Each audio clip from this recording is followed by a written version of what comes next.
it comes to rickets or osteomalacia, the commonest and the most prevalent cause comes to our mind is nutritional rickets. That is, nutritional deficiency of vitamin D, calcium, or even phosphates. But though nutritional rickets is probably the commonest cause of rickets worldwide and also in India, nutritional rickets or nutritional calcipenic rickets are not the only cause of rickets. Rickets may be broadly classified into calcipenic, phosphopenic, and due to disorders of bone mineralization. Among the calcipenic rickets, as I said, commonest is nutritional deficiency, but then there are other causes like vitamin D dependent rickets type 1 and type 2, and we have the vitamin D resistant rickets, which basically is the phosphopenic rickets. So when we encounter rickets in our clinical practice, there should be a staged protocol to find out the ultimate cause of rickets, because as you find out the root cause of rickets, you can treat appropriately and in many cases correct or completely cure the rickets. So basic thing, when a child comes to us, we have to confirm that indeed the child is suffering from rickets. Once that is confirmed by way of clinical findings and radiological investigations supported by certain biochemical tests, then we have to decide what is the probable cause among the broad causes that I have said, whether it's a calcipenic rickets or phosphopenic rickets or rickets due to mineralization defect. So the next step is to have an idea whether we are dealing with calcipenic or phosphopenic rickets. My talk will elaborate on these, how to differentiate between calcipenic and phosphopenic rickets.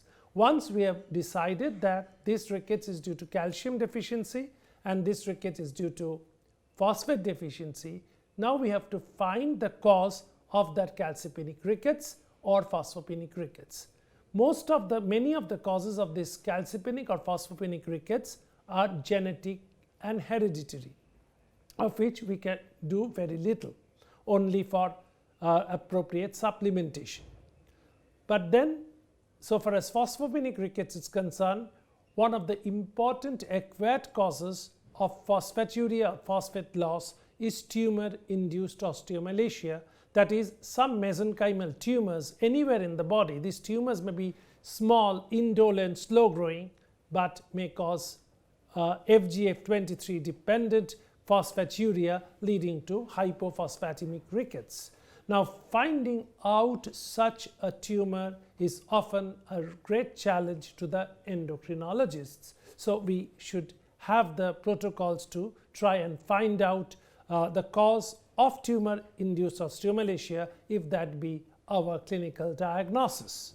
And finally, as we find out or pinpoint the cause, treatment of the cause, if it is possible, like removal of the mesenchymal tumor, forms the definitive treatment of rickets. Or if it is due to simple nutritional deficiency of calcium, vitamin D, adequate vitamin D and calcium supplementation with a good diet is all that is needed to absolutely cure the rickets and prevent its recurrence.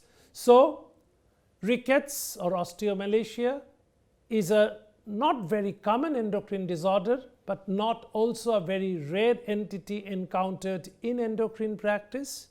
If you encounter a child with rickets, your approach should be a logical stepwise one as to confirm the existence of rickets, assess the severity of the rickets, and find the etiology wherever possible and devise appropriate therapeutic means so as to give the best treatment available to our patients. Thank you.